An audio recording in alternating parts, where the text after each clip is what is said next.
Gente, vamos começar falando de reforma tributária, porque, assim, deu a louca, né, no Arthur Lira. Ele falou, vamos aprovar em uma semana até sexta e a aposta está dobrada até sexta, ou seja, até depois de amanhã, a reforma vai começar a ser votada ao que ele promete e que é o que está indicando, mais ou menos, né? Tiveram várias reuniões com os líderes, governadores, prefeitos, com o ministro Haddad. Hoje, inclusive, teve uma reunião do ministro Haddad com o governador aqui de São Paulo, o Tarcísio de Freitas, que diz que está 95% a favor da proposta. Ali tem alguns ajustes, ao contrário do que diz o PL, ou do que... É que o PL está dividido, né? Mas da aposta, né, do ex-presidente Bolsonaro não, essa reforma não tá boa, o PL vai votar contra.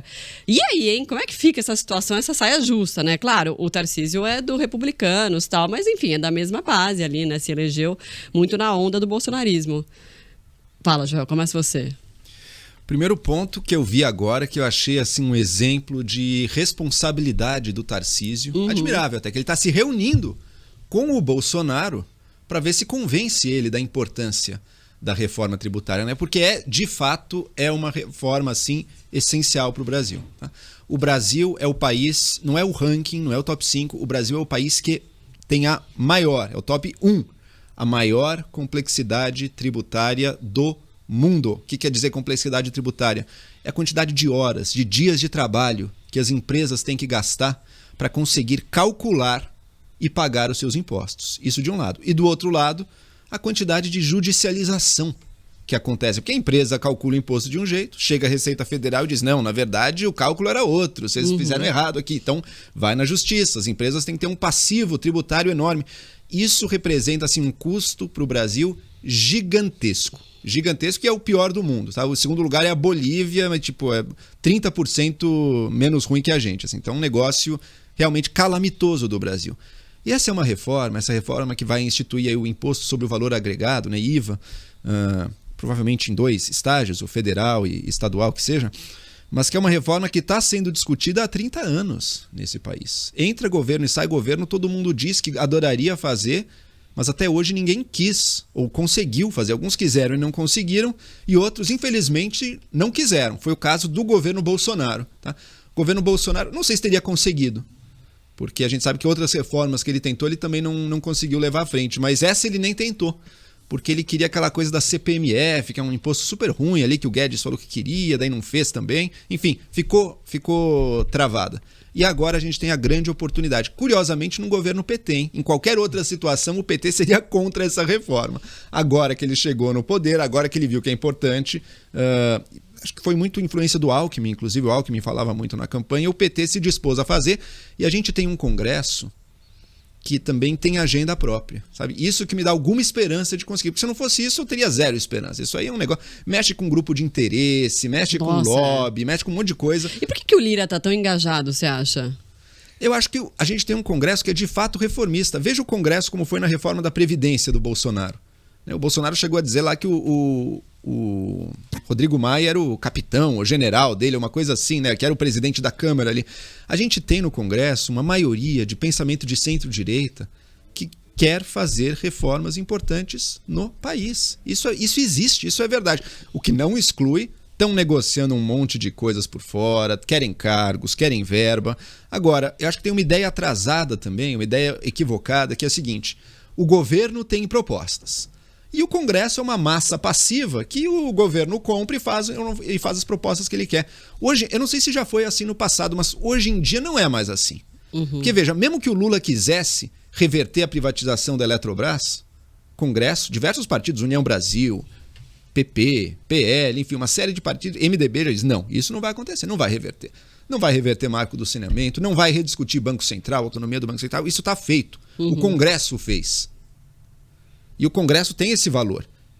E qual que é o próximo item da agenda? O grande item de discussão nacional? É essa bendita reforma tributária. Eu estou rezando para que passe. Eu ainda não estou acreditando. E também não vai ser perfeita, mas vai ser muito, muito melhor do que a gente tem hoje. Bom, mas se começar a votação nessa semana, na sexta-feira, já é uma vitória aí, né? Agora, eu tô vendo aqui no G1, né? A gente estava falando de verba e tal. O governo liberou 2 bilhões e 100 milhões de reais em emendas parlamentares hoje. É isso hoje. Liberou nesta quarta-feira em emendas impositivas. Esse foi o maior volume de emendas liberadas em um único dia desde o início do mandato. Os dados são do portal do Orçamento Federal. A liberação ocorre na véspera das votações importantes, como a reforma tributária. Também tem o CARF, né, que está travando a pauta para votar o marco fiscal. Isso também são duas... Enfim, todas as pautas são importantes para o governo, né? E agora, mas acho que a prioridade agora nessa semana, porque a prioridade, na verdade, eram as 3 pautas, né? Era o CARF, primeiro, para destravar o marco fiscal, e a reforma tributária. Mas aí a coisa deu uma azedada. E esse CARF, vamos ser sinceros, são prioridades do governo, né? Mas tem que ver o que é prioridade do país também, né? Essa do CARF, no fundo, é para dizer o governo sempre vai ter o voto final para dizer nas disputas tributárias quem que tá certo, se é a Receita ou se é o pagador de impostos. Não, e assim, né? Se aprovar... Ou seja, toda vez o pagador de impostos vai sair perdendo. Então essa do CARF, infelizmente, é algo que eu não sei se é muito positivo, não. Pois é positivo para o governo, né? E aliás, se aprovar do jeito que tá, o governo ganha 50 bilhões de reais a previsão, né? Em impostos. Fala, Uriah, diga. Trazendo um pouco pro meu lado, até porque o sistema tributário brasileiro é tão complexo que até eu tive dificuldade de entender como ele funciona para poder entender melhor também essa proposta, essa PEC 45. Mas acho que é difícil para qualquer um, né? É muito difícil. Eu já li várias vezes também, tenho dificuldade. Então, o que eu me chamou muito a atenção isso, e por isso que eu disse, trazendo para o meu lado. Imagina para um estrangeiro, para uma empresa estrangeira, investir no Brasil com essas regras, para entender que em cada um dos estados a regra é diferente, o valor é diferente, a tarifa é diferente. Parece que só Minas Gerais e o ICMS tem mais de 1000 páginas só para regulamentar, para a pessoa poder entender. Então, é óbvio que isso tem que ser simplificado, porque não adianta o presidente fazer tudo que ele tem feito lá fora para tentar, de alguma maneira, melhorar a imagem do Brasil, projetar o Brasil e também não arrumar casa. Porque se a gente quer melhorar a imagem para trazer investimento para cá, precisa ter um ambiente de negócios favorável para que isso aconteça. Então é fundamental que essa proposta comece a ser aprovada, votada. Eu não acho que também, pelo que eu entendi, não resolve todos os problemas, principalmente em relação à desigualdade, que é aquele negócio isso é outra discussão. Exato, que é algo que vai ser mais para frente. Porque hoje o rico paga menos impostos. De maneira muito, muito simples. Eu, proporcionalmente ao que eu ganho, por exemplo, um saco de arroz é uma porcentagem muito menor do meu salário do que para alguém que ganha um salário mínimo. Então, o Brasil precisa também pensar em como cobrar mais impostos em relação à renda do que sobre o consumo. Então, isso é algo que parece que vai ser feito no segundo semestre. Então, essa primeira proposta não resolve isso, mas ela facilita. Mas tem que começar de algum jeito, tem que começar de algum lugar. Então, quando você tem lá uma nota no jornal assinada por 67 figuras de respeito, economistas, com a assinatura do João Amoedo, do Armínio Fraga, do Tomás Conde, que são pessoas com quem eu normalmente concordo e eu gosto, então eu aprovo também. E é importante ressaltar também, nesse ponto da reforma, que é verdade, ela não dá conta de todos os problemas. A gente, quando fala de impostos, tem 3 coisas que acho que muita gente gostaria de ver no Brasil, né? Impostos mais simples, isso é o que essa reforma faz. Impostos mais justos, que o rico pague um pouco a mais, o pobre pague um pouco a menos. Isso até o momento, pelo menos. Dizem que depois vão tratar, mas até o momento essa reforma não faz isso. E a gente gostaria de ver também uma carga tributária menor no Brasil. Isso, essa reforma também, ela vai ser neutra com relação ao imposto. Ela não vai reduzir a carga tributária, ela vai diminuir a complexidade tributária. Mas essa complexidade tributária, ela é um peso gigantesco nas costas da economia brasileira, que sim, dificulta investimentos estrangeiros, inclusive, sem falar da vida das empresas aqui no Brasil. E outro ponto, se a gente quiser discutir a sério também a redução da carga tributária no Brasil, daí o lugar para começar essa discussão não é olhando para os impostos, é olhando para os gastos do governo. É dizer, onde é que o governo vai gastar menos? Essa é uma discussão difícil, é uma discussão que vai gerar muita insatisfação. Mas se a gente quiser algum dia ver uma carga tributária menor, tem que começar aí. Não é começar olhando o imposto, é começar olhando os gastos. Quando você baixa o gasto, aí você pode baixar o imposto. Porque se você baixar o imposto sem baixar o gasto, o governo vai se endividar mais, só isso. Baixar o gasto do governo do PT também, né? Complicado.